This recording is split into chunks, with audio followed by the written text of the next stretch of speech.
we are, the granddaddy of all quantum weirdness, the infamous double-slit experiment. To understand this experiment, we first need to see how particles, or little balls of matter, act. If we randomly shoot a small object, say a marble, at the screen, we see a pattern on the back wall where they went through the slit and hit. Now, if we add a second slit, we would expect to see a second band duplicated to the right. Now, let's look at waves.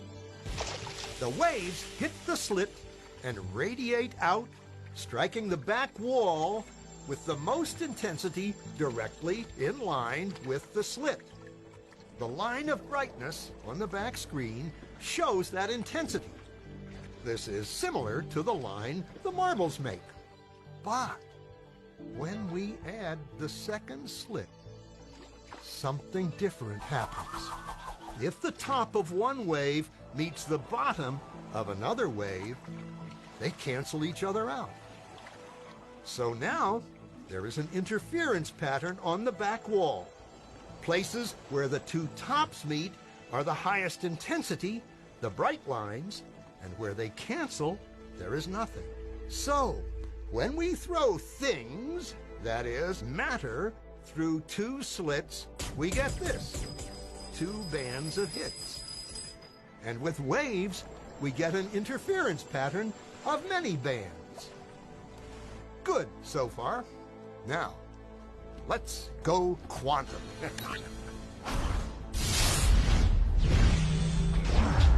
An electron is a tiny, tiny bit of matter, like a tiny marble. Let's fire a stream through one slit. It behaves just like the marble, a single band. So, if we shoot these tiny bits through two slits, we should get, like the marbles, two bands. What? An interference pattern. We fired electrons, tiny bits of matter through.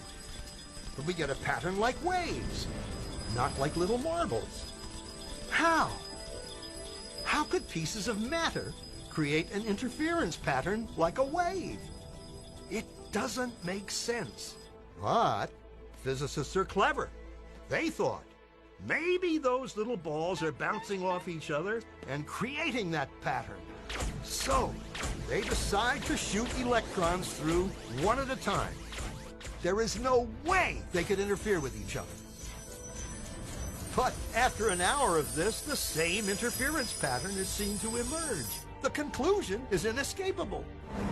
The single electron leaves as a particle, becomes a wave of potentials, goes through both slits, and interferes with itself to hit the wall like a particle. But mathematically, it's even stranger. It goes through both slits, and it goes through neither. And it goes through just one, and it goes through just the other.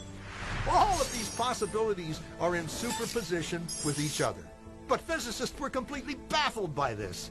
So they decided to peek and see which slit it actually goes through. They put a measuring device by one slit to see which one it went through and let it fly.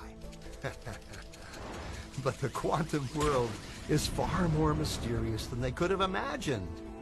When they observed, the electron went back to behaving like a little marble. It produced a pattern of two bands, not an interference pattern of many. The very act of measuring or observing which slit it went through meant it only went through one, not both. The electron decided to act differently, as though it was aware it was being watched. And it was here that physicists stepped forever into the strange, never-world of quantum events. What is matter? Marbles or waves? And waves of what? And what does an observer have to do with any of this? The observer collapsed the wave function simply by observing.